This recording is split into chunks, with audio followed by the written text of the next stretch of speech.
Hey people, welcome back to the channel. आज synchronous का lecture है। सुबह सुबह सिंक्रोनस ही करता हूँ मैं रिवाइज। तो दोबारा शुरू करते हैं। हमने लास्ट कहाँ छोड़ा था? तो हम यहाँ पे लास्ट छोड़ के गए थे लेक्चर प्रॉपर्टीज़ ऑफ सेलिएंट पोल। आज उसी से उसके बाद से कंटिन्यू करते हैं। ओके, तो आज थोड़ा ध्यान देते हैं ईएमएफ इक्वेशन पे। थोड़ा क्वेश्चन सॉल्विंग में ज़्यादा जाना चाह रहा हूँ मैं। ये थ्योरी तो आप देखिए, अगर मैं अपने पीडीएफ बना के नोट्स में दे भी देता हूँ, आप उससे देख सकते हैं थ्योरी का, राइट? तो बेटर यही है कि हम ज़्यादा क्वेश्चंस करें। सॉरी ना, थोड़ा एलर्जी है मेरे को, सुबह सुबह हो जाता है, तो थोड़ा ये सुड़ होता ही रहेगा बीच में। हाँ, डोंट माइंड ना। Let's begin. तुम्हारा EMF equation of synchronous machine. ज़्यादा डिफरेंस नहीं होता है। आपका इंडक्शन मशीन, ट्रांसफार्मर्स में जो ईएमएफ की इक्वेशंस होती हैं, जनरली वही होता है। आप छोटा वाला याद रखना हमेशा, E equals to N D phi by D D होता है ये नंबर ऑफ टर्न्स और चेंज इन मैग्नेटिक फ्लक्स। जब तक चेंजिंग मैग्नेटिक फ्लक्स नहीं होगा तब तक तो भाई आपकी इलेक्ट्रिसिटी नहीं बनेगी। ओके, छोटे वाला रहने देते हैं, मेन पे आते हैं।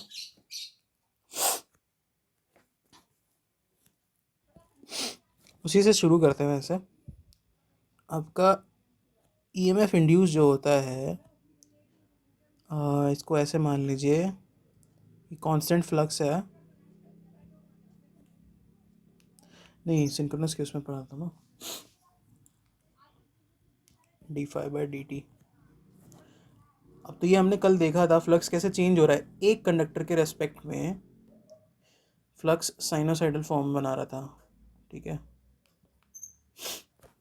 हमने देखा था ना फ्लक्स कैसे एक कंडक्टर के रेस्पेक्ट में, फॉर वन कंडक्टर, ये एक कंडक्टर था, वन कंडक्टर है ना, उसमें कैसा वेव फॉर्म बना रहा है। दोनों से देख लो, साइनोसाइडल वेव फॉर्म बना रहा है ना, तो फ्लक्स आपका साइनोसाइडल वेव फॉर्म बनाएगा।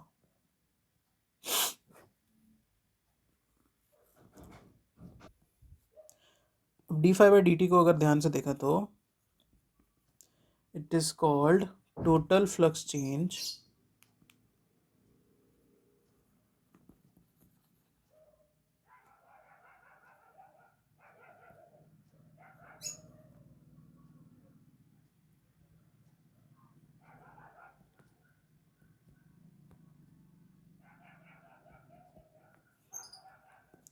मशीन में, यही डेफिनेशन है इसकी, ठीक है? Total flux cut by conductor in one rotation, उसके बाद time taken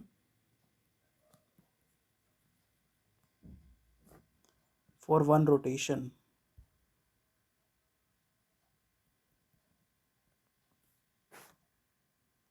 total flux cut by conductor in one rotation, ठीक है? टोटल फ्लक्स, ध्यान से सुनिए, total flux cut by conductor in one rotation, और नीचे में आ जाएगा आपका time taken for one rotation. Synchronous के हिसाब से तो ठीक है ना ये डेफिनेशन। अब हमें बोल रहे हैं change in flux with respect to time, this is called change in flux with respect to time, ठीक है? बस अब बेसिकली अभी याद कर लीजिए ये चीज़। Total flux cut by conductor in one rotation divided by time taken for one rotation. Total flux कितना होगा? अब जितने पोल्स उतने फ्लक्स, जितने पोल्स उतने फ्लक्स ना। दो पोल हैं, एक यहाँ से निकलेगा फ्लक्स, एक यहाँ से निकलेगा। दोबारा बना देता हूँ। टोटल फ्लक्स, ये थोड़ा ना ध्यान से देखिएगा, ये काफ़ी अच्छा है, काफ़ी चीज़ समझ में आई इससे। अब एक इलेक्ट्रोमैग्नेट बेसिकली कैसा होता है? डंबल जैसा दिख रहा है, नॉर्थ और साउथ मान ले।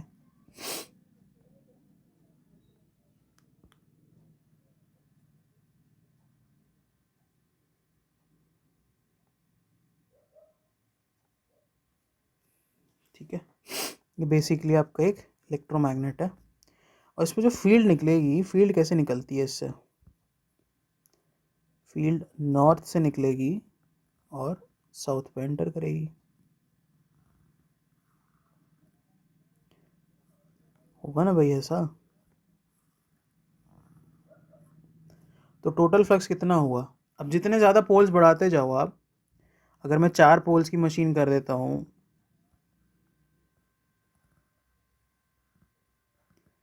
ड्राइंग पे ध्यान मत दीजिए, कॉन्सेप्ट पे ध्यान दीजिए। ड्राइंग मेरी बहुत अच्छी है वैसे। हाँ यार, तो अगर इस पे लगा एक और इस पे लगा एक, यार मंजा न था वो, क्यों कर रहा है?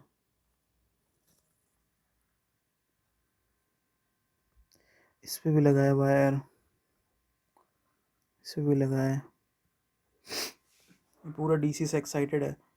तो इसमें कितना फील्ड बनेगा? ए नॉर्थ साउथ, ये नॉर्थ साउथ, तो एक तो ऐसे बनेगा, एक ऐसे बनेगा। ठीक है, तो जितने पोल्स उतना फ्लक्स आ रहा है ना, जितने पोल्स, 4 पोल तो ज़्यादा फ्लक्स, 2 पोल तो थोड़ा कम फ्लक्स, तो जितने पोल्स उतना फ्लक्स आ रहा है। तो टोटल फ्लक्स हो जाएगा आपका, जितने poles, D phi by D T is equals to number of poles into flux. ठीक है, जितने ज़्यादा पोल उतने ज़्यादा फ्लक्स, इसलिए flux is multiple of P. उसके बाद time taken for one rotation है, इस पे ध्यान देना की बात है थोड़ी। अब एन क्या होता है? टाइम टेकन निकालने के लिए, time taken for one rotation,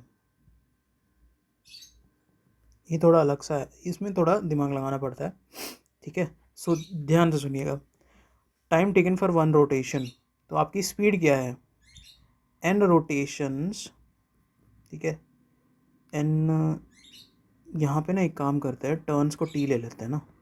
ठीक है, नंबर ऑफ टर्न्स थे ना ये वाले, तो इनको टी ले लेते हैं, number of turns in D phi by D T. ये कन्फ्यूजन होता है नहीं तो। ठीक है, एन वैसे भी ट्रांसफॉर्मर में ज़्यादा यूज़ करते हैं, हम यहाँ पे नहीं करेंगे, मोटर में कन्फ्यूजन होगा। तो N, N rotations per minute. ठीक है, जो आपका रोटर है वो एन रोटेशंस पर मिनट ले रहा है। ओके, अगर आप एक तरह से इसको देखें ना, कंस्ट्रक्शन में देखें और पोल को स्टेशनरी कर दें, तो ज़्यादा अच्छे से समझ में आएगा। ठीक है, अभी तार वार भूल जाओ, इसमें कि पीछे से भी वायर कनेक्टेड है, सब भूल जाओ, सब भूल जाओ। अब बस ये देखो, रोटेशन को ध्यान रखो। ठीक है, रोटेशन जो रोटर का है वो क्लॉकवाइज है। ठीक है, क्लॉकवाइज रोटेशन है रोटर का। अगर आप रोटर को पकड़ लो, यहाँ से पकड़ लो और इसके साथ चिपक जाओ, तो आपको क्या दिखेगा? आप रोटर, आपके पर्सपेक्टिव में रोटर अब स्टिल हो गया ना, आपके पर्सपेक्टिव में रोटर अब स्टिल हो गया है।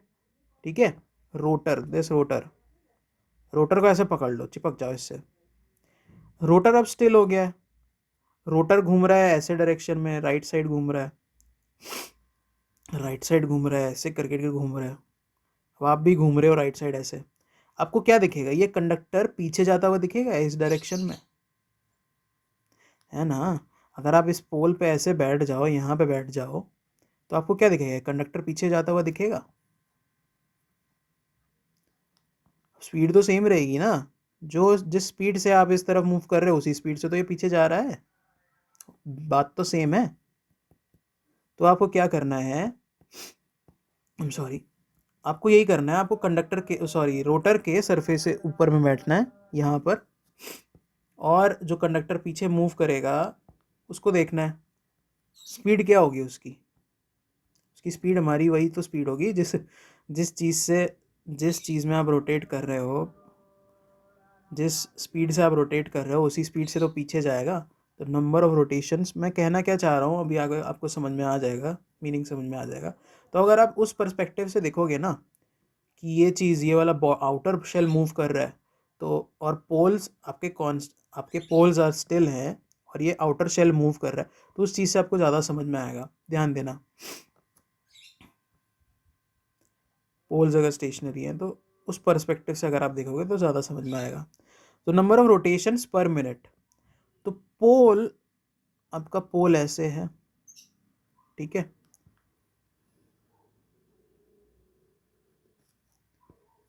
कंडक्टर जो है घूम रहा है अब, ठीक है, ऐसे करके पूरा चक्कर लगा रहा है, ओके, ऐसे करके घूम रहा है कंडक्टर, ऐसे तो घूमेगा ना। तो कितना, क्या दिख रहा है आपको, number of rotations per minute, ठीक है, 1 मिनट में ये पोल के कितनी बार चक्कर लगा ले रहा है, एक पोल के केवल, ठीक है। तो इस पर्सपेक्टिव से समझिए, the number of rotations per minute, 1 minute में n रोटेशंस ले रहा है वो, n नंबर ऑफ रोटेशंस उसने ले लिए, तो 60, 1 सेकेंड में कितने लेगा, n divide by 60,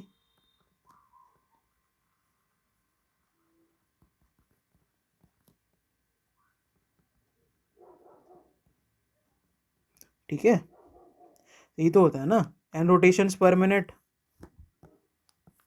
n rotations per minute, तो n रोटेशंस पर 60 सेकेंड्स, अब 60 को दोनों तरफ से डिवाइड कर दिए, n डिवाइड बाई 60 रोटेशंस पर 1 सेकेंड हो जाएगा, ओके, n रोटेशन पर सेकेंड पर 1 सेकेंड, इस हिसाब से आपको सोचना है। तो अब वो क्या पूछ रहा है हमसे, टाइम टेकन फॉर 1 रोटेशन, मिल जाएगा भाई इससे। तो 1 रोटेशन के लिए पर 1 डिवाइडेड बाय n/60 रोटेशंस, ठीक है, तो 1 रोटेशन पर 1/n/60 सेकेंड्स, ओके, सेकेंड जैसे लिख दो,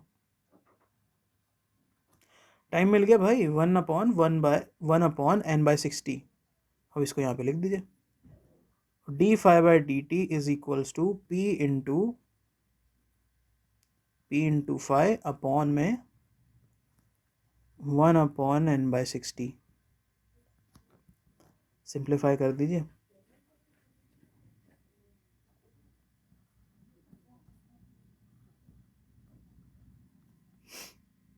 ये मिल जाएगा आपको, और अच्छा कर दीजिए, लीजिए d∅dt is equals to p∅n/60। तो d∅dt का मिल गया। अब d∅dt को आपको कहाँ पुट करना है, आपको यहाँ पुट करना है d∅dt को। तो आपका इवेंचुअली जो E होगा एक कंडक्टर के लिए, पर कंडक्टर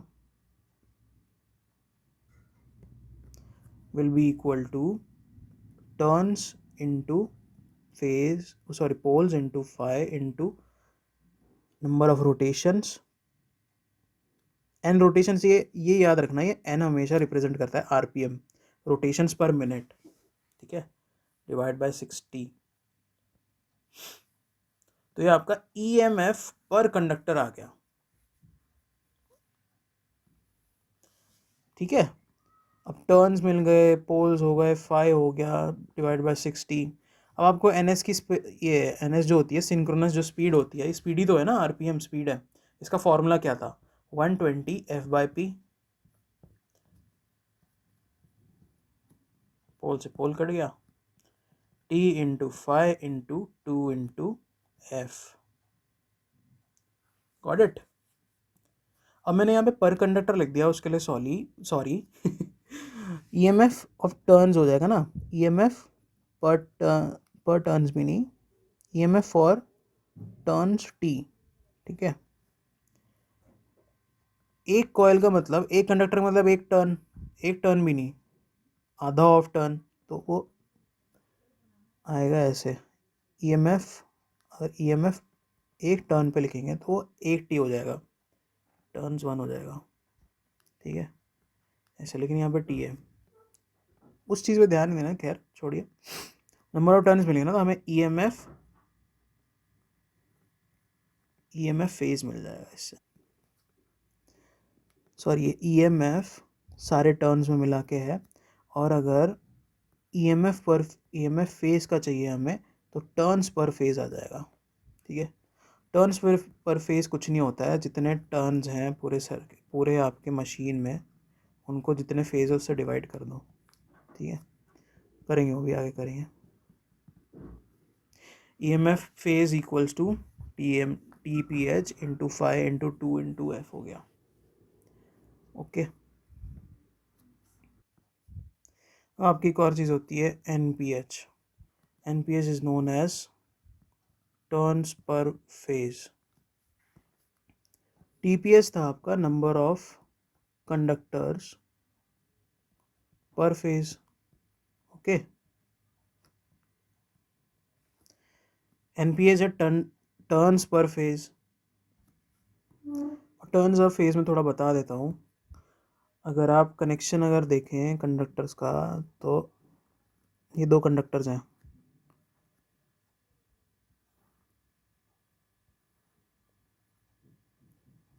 ठीक है। दो कंडक्टर्स सीरीज में कनेक्टेड हैं। ये आपका क्या हो गया पता है, ये 1 टर्न है आपका,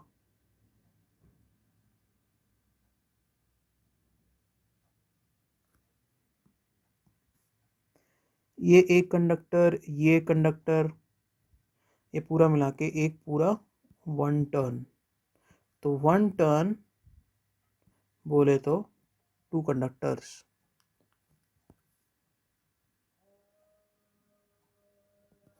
one turn is equals to is 2 conductors।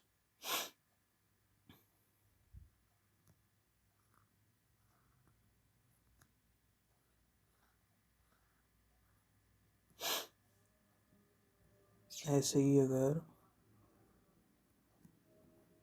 4 conductors ले लें, उनको ऐसे कनेक्ट कर दें,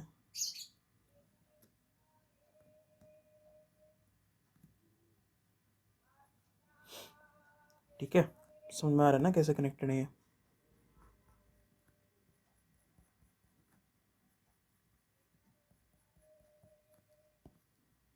इधर है, इधर इधर इधर,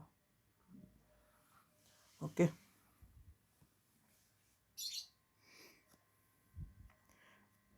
चार कंडक्टर्स, 2 टर्न्स, फर्स्ट टर्न और सेकंड टर्न, ठीक है। 2 टर्न्स, 4 कंडक्टर्स।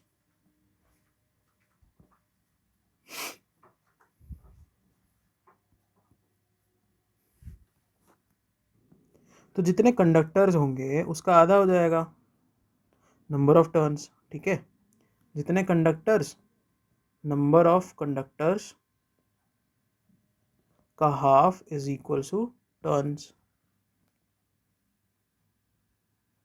ओके। तो यहाँ पे टीपीएस क्या था, TPS was number of conductors per phase, ठीक है ऐसे बोलो, number of conductors per phase.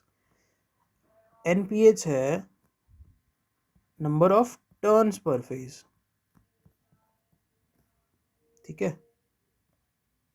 तो आपको दिख रहा है ना, NPH is number of turns और टीपीएच नंबर ऑफ कंडक्टर्स। तो एनपीएच जो होगा वो टीपीएच का हाफ होगा, ठीक है। नंबर ऑफ कंडक्टर्स का हाफ, नंबर ऑफ कंडक्टर्स का हाफ। इसी को यहाँ पे लिख देंगे अब बस। अब EMF phase will be equal to NPH by 2 into phi into 2 into F. हम सॉरी NPH नहीं, ये TPH की जगह लिखेंगे ना, तो TPH is equal to 2 into NPH, 2 NPH। ध्यान रहे ये number of turns per phase है, ठीक है, turns per phase, conductors per phase नहीं। TPH था कंडक्टर्स, ठीक है, गलत अगर मैंने बोल दिया हो शुरुआत में टर्न्स, तो कंडक्टर्स है, नंबर ऑफ कंडक्टर्स। ओके, तो ये 2 into 4 phi NPH into F, ठीक है। अब यहाँ पे कॉर्डिंग फैक्टर भी आ जाता है और डिस्ट्रीब्यूशन फैक्टर भी आ जाता है। कैसे आएगा बताऊंगा। EMF दोबारा लिख देते हैं। अब ये जो EMF पर फेज है ना, ये एवरेज वैल्यू रिप्रेजेंट कर रहा है, ठीक है। वो आपने एक चीज पढ़ी होगी, फॉर्म फैक्टर। फॉर्म फैक्टर होता है RMS divided by average value, ठीक है, और वो जनरली 1.11 आता है साइनोसॉइडल के लिए।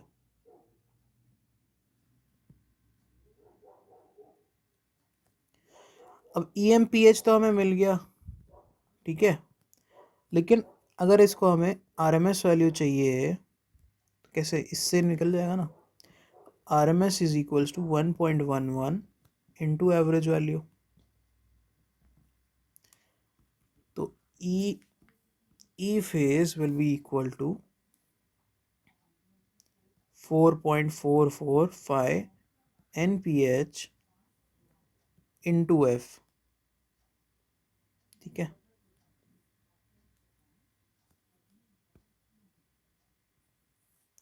ये RMS वैल्यू आ गई, ये RMS वैल्यू है, RMS तो RMS value 4.445 NPH into F, frequency पता है आपको। और हाँ, अगर आप इसमें अभी इसमें जो है ना, इसमें KC और KD की वैल्यू हमने दोनों की वैल्यू 1 रखी है, KC and KD equal to 1, क्योंकि ये डिस्ट्रीब्यूटेड वाइंडिंग का नहीं है, ये जो इक्वेशन है डिस्ट्रीब्यूटेड वाइंडिंग की नहीं है। अब इसमें अगर हम जैसे जनरली जो होती है, ये शॉर्ट पिच्ड होती है वाइंडिंग हमारी, वो उस पर ज़्यादा जाना नहीं है, बस इतना समझ लो कि KC और KD फैक्टर भी मल्टीप्लाई होते हैं। एक मिनट बता ही देता हूँ, एक कंडक्टर दूसरा कंडक्टर,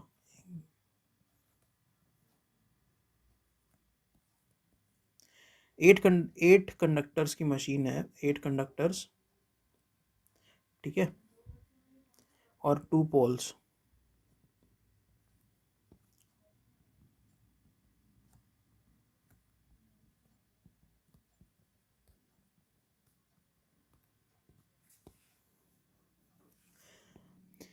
टू पोल्स तो ऐसे बना लीजिए,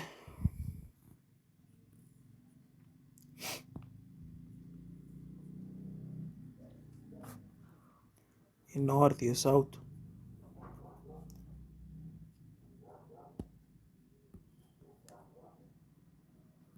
कॉइल स्पैन, कॉइल स्पैन, ठीक है। करंट अगर इसको यहाँ से ध्यान से देखा जाए तो करंट यहाँ से जाएगा, करंट और यहाँ से निकलेगा, ठीक है। ये जो आपका एंगल जो बन रहा है ना, अब ये दो कंडक्टर्स के बीच में, जिसमें जो आपस में कनेक्टेड हैं, कंडक्टर्स ऐसे कनेक्टेड हैं इसमें, ठीक है, ऐसे पीछे से, ये पीछे से ऐसे ये कनेक्टेड है और यहाँ से कनेक्टेड है, ठीक है। करंट यहाँ से जाएगा, यहाँ से निकलेगा, से ओके। और अब यहाँ पे ध्यान दीजिएगा, ये 180 डिग्री है ना, 180 डिग्री, फेज में भी 180 डिग्री है ये, ठीक है, फेज भी इसका 180 डिग्री है, फिजिकली भी 180 डिग्री सेपरेटेड है ये, वो बात की बात है फेज। लेकिन अब अगर कॉइल स्पैन, अगर हम इसको शॉर्ट पेज कर देते हैं, 1 मिनट। ये 180 डिग्री भी कहलाता है, पोल पेज बोलते हैं इसको, कि दो पोल्स हैं, अपोजिट पोल्स हैं, उनके बीच का सेपरेशन पोल पेज कहलाता है। ये भी 180 डिग्री है, ठीक है, 180 डिग्री कहते हैं इसे। और ये कॉयल स्पैन, कि आपका ये जो कॉयल है ना, ये जो कंडक्टर है, आपको यहाँ से जो जा रहा है और यहाँ से एंटर हो रहा है, इसमें कितना स्पैन है, वो भी 180 डिग्री है। तो यहाँ पे कह लो क्या है कि coil span is equals to pole pitch, ठीक है। पोल पिच तो 180 डिग्री है ना, टेढ़ा तो नहीं है ना आपका पोल ऐसे। बे यार कैसे, अब भाई समझ लो, ठीक है, अब बोलना ही पड़ रहा है ऐसा। ऐसा तो नहीं है ना, शैडो नहीं है भाई, ये शैडो नहीं है। ऐसा तो नहीं है ना आपका कि तार ऐसे लपेटे हुए हैं इसमें, ऐसे ऐसे, ऐसा तो नहीं है, बस सीधा है तो 180 डिग्री है। वो कैसा, कोई नहीं है अब ज़्यादा, ठीक है। नाउ हम क्या बता रहे थे, कॉयल स्पैन। तो अगर शॉर्ट पिच होगी ना, मैंने ये वन, जब ये होता है ना coil span is equal to pole pitch, तो इसको बोलते हैं full pitch winding.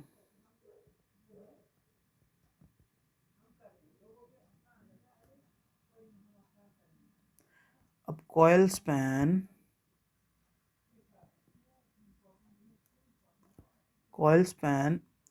When not equal to pole pitch, इसका भी बनाएंगे। छोटा है ये थोड़ा सा, ठीक है, 180 डिग्री से छोटा है, इसको बोलते हैं शॉर्ट पिच्ड, या फिर तमीज से बोला जाए तो coil span is less than pole pitch. 180 degree नहीं है, इसको ही बनाते हैं।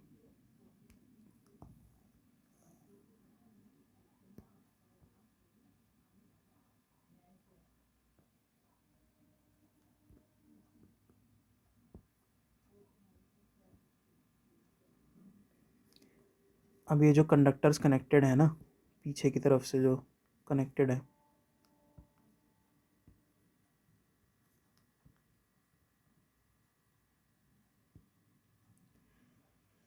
ये ऐसे कनेक्टेड है,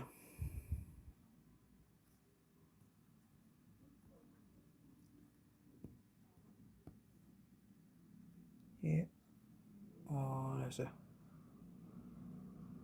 करंट बाहर आ रहा है, यहाँ से जा रहा है, ओके। तो अब इनमें जो ये बन रहा है ना, अब कौन एंगल बना रहे हैं आपस में,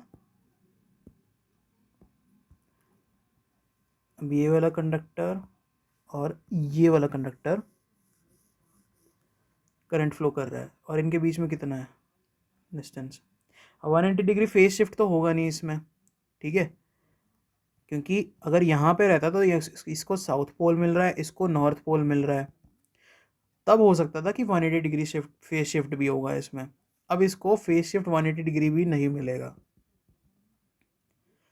180 डिग्री फेज शिफ्ट का तब होता जब, देखो साउथ तो यहाँ से उतना ही अमाउंट ऑफ करंट खींच रहा है, ठीक है, यहाँ से वो पुल कर रहा है उतना ही अमाउंट, नॉर्थ जो है उतना ही अमाउंट ऑफ करंट इसमें पुश भी कर रहा है, ठीक है। सेम अमाउंट ऑफ करंट इसमें पुश हो रहा था, same amount of current leave कर रहा था, इसलिए 180 डिग्री फेज शिफ्ट था। अगर आई, मतलब मान लो 1 लिया है हमने एक तार में, ठीक है, एक करंट ऐसे ले लिया, मान लो I0 है, I0 फ्लो हो रहा है ऐसे, I0 की वैल्यू आपकी 5 एम्प्स है, हम लोग नेटवर्क में पढ़ते हैं ना। अगर उसी करंट का डायरेक्शन, ओरिजिनल तो डायरेक्शन ये है, ओरिजिनल डायरेक्शन ये है, बट हम अगर ऐसे ले रहे हैं करंट को, तो I0 क्या हो जाएगा, I0 will be equal to -5 amp. ये माइनस क्या है, माइनस कुछ नहीं है, इसको ऐसे भी लिखते हैं -180 डिग्री, तो सॉरी 180 डिग्रीज, -180 प्लस 180 एक ही बराबर है, ठीक है। जस्ट उसके ऑपोजिट है, इधर के ऑपोजिट है, ठीक ठीक है, इस डायरेक्शन के जस्ट अपोजिट है तो उसे 180 डिग्री फेज शिफ्ट माना जाता है। ओके,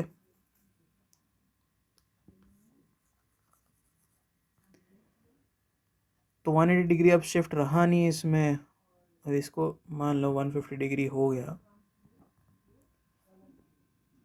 ठीक है, तो ऑब्वियस सी बात है अब करंट जो है थोड़ा कम हो जाएगा, ईएमएफ भी जो है कम हो जाएगा थोड़ा, जो ईएमएफ इंड्यूस होगा वो कम हो जाएगा। लेकिन ये करते हैं असल में इसलिए ना, शॉर्ट पिच इसलिए करते हैं वाइंडिंग को, बिकॉज हमारे जो शॉर्ट पिच करने से फ़ायदा ये होता है हार्मोनिक्स कम हो जाते हैं थोड़े से।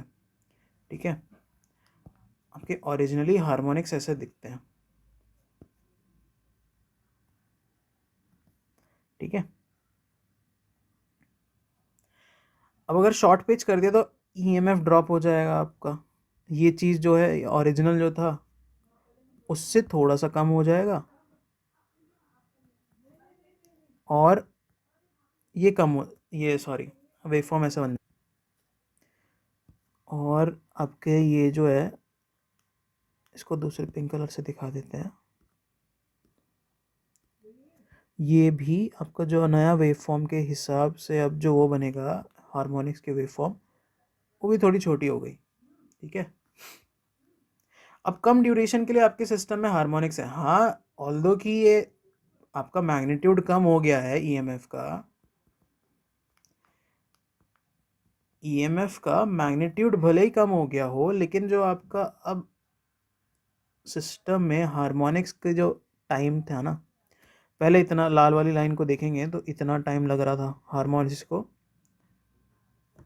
अब नया वाला देखेंगे तो हार्मोनिक्स को इतना टाइम लग रहा है केवल। तो टाइम उनका जो सिस्टम में स्टे का टाइम है कम हो गया ना, तो ऑब्वियसली लॉस उससे कम हो जाएंगे थोड़े से। ठीक है, हार्मोनिक्स से ज़्यादा लॉस होता है वैसे। ठीक है, इन कंपैरिजन देखा जाए तो ओरिजिनल वेव फॉर्म इतनी होती लेकिन आपको इतनी मिल रही थी, तो आपने थोड़ा सा कम कर दिया, ऑल्दो आपने बिल्कुल कम कर दिया, लेकिन आपके ये भी तो देखो कि आपके इफेक्टिव जो हार्मोनिक्स थे वो भी कम हो गए।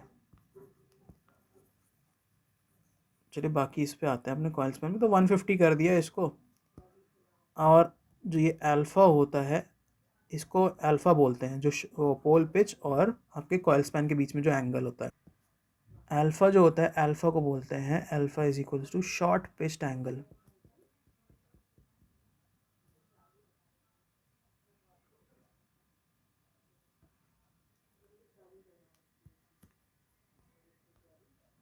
ठीक है, तो इसको बोलते हैं शॉर्ट पिच्ड एंगल। अब क्या फ़र्क पड़ता है, अच्छा मैं हाँ यहाँ पे ये चीज़ बता रहा था, केसी कीडी पे बात कर रहे थे ना ईएमएफ इक्वेशन पे। अगर 180 डिग्री स्पैन है तब तो कोई दिक्कत नहीं है।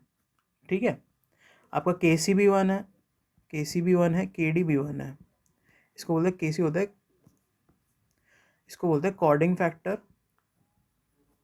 के सी इज, यहाँ पे लिख देता हूँ इसके,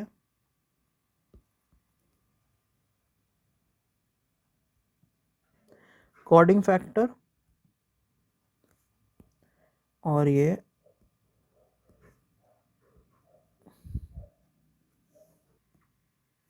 इसको बोलते हैं डिस्ट्रीब्यूशन फैक्टर।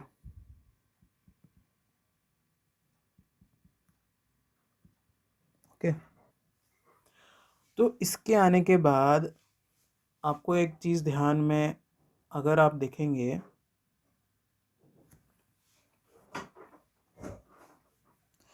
तो इसका जो इसमें जो करंट है और इसमें जो करंट है वो इक्वल मैग्नीट्यूड का तो नहीं होगा बिल्कुल भी। ठीक है, इसमें ऑब्वियसली ज़्यादा होगा क्योंकि क्योंकि पोल डायरेक्ट है इसके ऊपर। ठीक है, मैक्सिमम अमाउंट ऑफ फ्लक्स इससे लिंक कर रहा है इस समय। दूसरा ले लेते हैं कलर,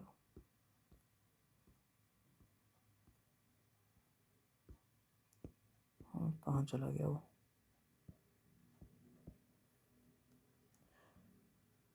इस पॉइंट पे क्योंकि पोल इसके डायरेक्टली ऊपर है तो मोर फ्लक्स लिंकेज हो जाएगा, more flux links to this conductor, क्योंकि कंडक्टर से इसका अल्फ़ा डिग्री का डिस्टेंस पे है, अल्फ़ा डिग्री के एंगल पे है, तो ये अल्फ़ा डिग्री कुछ कम होगा इसमें जो करंट है, ठीक है। करंट इसमें जो इस कंडक्टर में जो करंट है, करंट अल्फ़ा डिग्री लेस होगा, ठीक है। जहाँ से डिग्री जैसे ही डिग्री आया, मतलब एंगल आ गया किसी भी फेज़ के बीच में, सॉरी किसी भी उसके बीच में 180 से ज़्यादा ज़्यादा या कम हो गया, तो आपका अरिथमेटिक सम ख़त्म हो गया। अरिथमेटिक सम नहीं रहा वो, अब वो वेक्टर सम हो जाएगा, ठीक है। इन दो करंट्स का वेक्टर सम, इन दो करंट्स का वेक्टर सम। वेक्टर सम हमें पता ही, obviously vector sum is always less than arithmetic sum,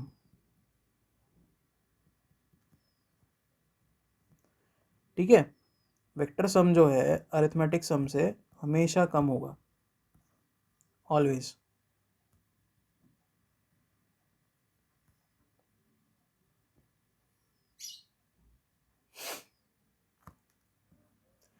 तो अब जो शॉर्ट पिस्ट वाइंडिंग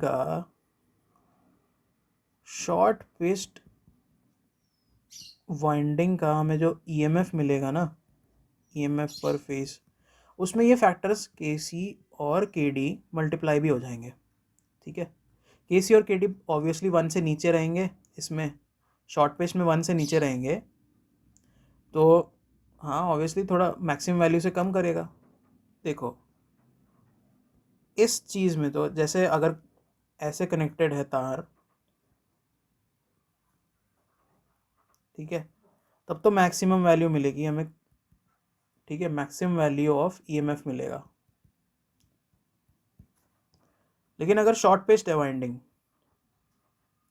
शॉर्ट पेस्ट है तो लेस ईएमएफ मिलेगा, और वो भी वेक्टर एडिशन वाला, वेक्टर एडिशन वाला हमें इसमें ईएमएफ मिलेगा। ये थोड़ा कम होगा ऑब्वियसली, इससे कम होगा ना, इस वाले से कम होगा इसमें ईएमएफ। अब के सी के डी मैक्सिमम वाले में, इस वाले में तो 1 थे, ठीक है, मैंने लिखा है ना के सी एंड के डी और 1 फॉर दिस। कोऑर्डिनेटिंग फैक्टर और डिस्ट्रीब्यूशन फैक्टर दोनों 1 थे इस वाले केस में, तो यहाँ पे एक तरह से 1 × 1 था यहाँ पे, ठीक है, के सी और के डी की जगह। बट जैसे ही ये शॉर्ट पेस्ट हो जाएगी वाइंडिंग, तो वो भी मल्टीप्लाई करना पड़ेगा वैसे इक्वेशन में। हमारी इक्वेशन थी 4.445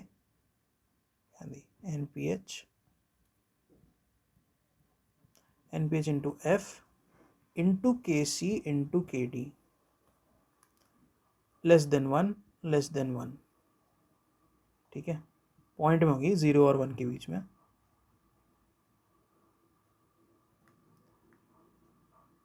गॉट इट, दोनों वैल्यूज। अब लेस देन 1 होने के कारण ये जो ओवरऑल ईएमएफ पर फेज बन रहा था ना, उसको थोड़ा सा ड्रॉप कर देगा। पॉइंट में वैल्यू जो भी है और होल नंबर से मल्टीप्लाई करोगे, तो पॉइंट वाली वैल्यू से जो मल्टीप्लाई करा वो कम ही तो होगा ना भाई। 2 × 0.1 करो इक्वल टू 0.2 आ रहा है, 2 × 1 करो 2 आ रहा है। कौन सी वैल्यू ज़्यादा है? ये ज़्यादा है ना। तो आपका मेन फार्मूला भी लास्ट में आता है हमारे सामने। ईएमएफ पर face induced is EPH 4.445, average बोलते हैं इसको, एवरेज फ्लक्स। एवरेज फ्लक्स इसलिए भी है ना, एक चीज़ बताता हूँ, एवरेज फ्लक्स इसलिए भी है क्योंकि अगर कंडक्टर है, पुराने डायग्राम्स के हिसाब से बता देता हूँ, ठीक है।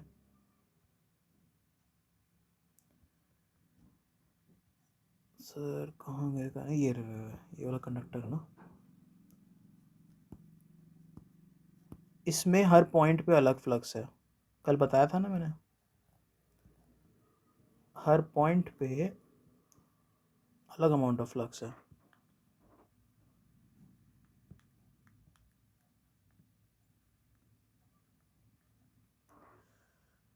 Got it.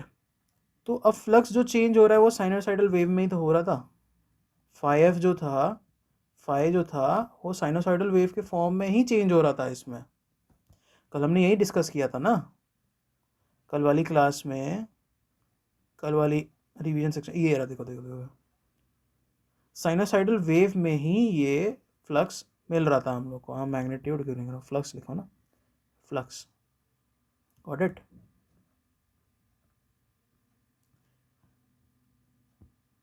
उस कारण ऑफ साइन की ये फाई एवरेज लिख दो, ठीक है।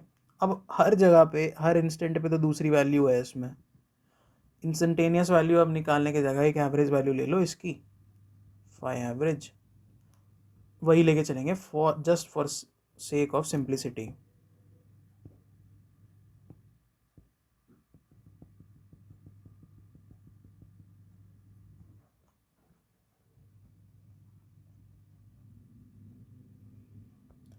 Phi average NPH into F into, sorry यार,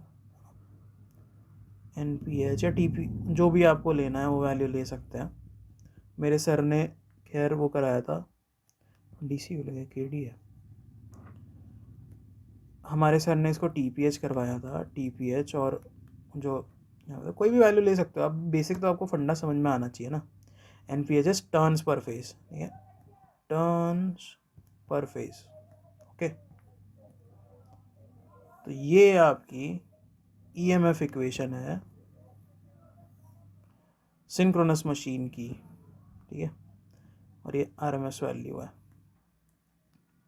कहाँ जा रहा है, टेढ़ा हो रहा है सब, into NPH into frequency into KC into KD, got it. 1.11 वाला फंडा समझ में आ गया। फॉर्म फैक्टर होता है ये, फॉर्म फैक्टर होता है RMS अपॉन एवरेज, और 1.11 नेटवर्क्स में भी पढ़ेंगे इस चीज़ को, ठीक है। जिन सर्किट्स में आपको, नेटवर्क्स में कहाँ यूज़ करते हैं हम इसको, जैसे किसी सर्किट में अगर आपको आउटपुट चाहिए किसी, जैसे टेस्टिंग करते हैं ना हम सर्किट्स की, कैपेसिटर की हो गई, रेजिस्टेंस की हो गई, इंडक्टर की होगी, तो साइन वोल्टेज लगाते हैं, साइन लगाते हैं इसके टर्मिनल्स पे, और फिर हम आउटपुट चेक करते हैं वोल्ट मीटर या फिर जो भी है, तो ये ज़्यादातर RMS वैल्यू दिखाता है। लेकिन अगर साइन की जगह हम इसमें ट्रायंगुलर वेवफॉर्म डाल रहे हैं तो ये वैल्यू सही नहीं दिखाता है, इसलिए हम इसकी एवरेज वैल्यू रीड करते हैं। एवरेज वैल्यू रीड करके फॉर्म फैक्टर के हिसाब से RMS अपॉन एवरेज होता है, और उसका जो भी कांस्टेंट होता है, फिर एवरेज वैल्यू को मल्टीप्लाई कर देते हैं उस कांस्टेंट से, तो आपका RMS वैल्यू मिल जाती है। इसमें डायरेक्ट RMS वैल्यू नहीं मिलती है, ठीक है। ट्रायंगुलर वेव जब डालते हैं, जब वो आएगा तो चैप्टर पढ़ा देंगे, हो सकता है मैं गलत भी बोल रहा हूँ, डिटेल में पढ़ लेंगे।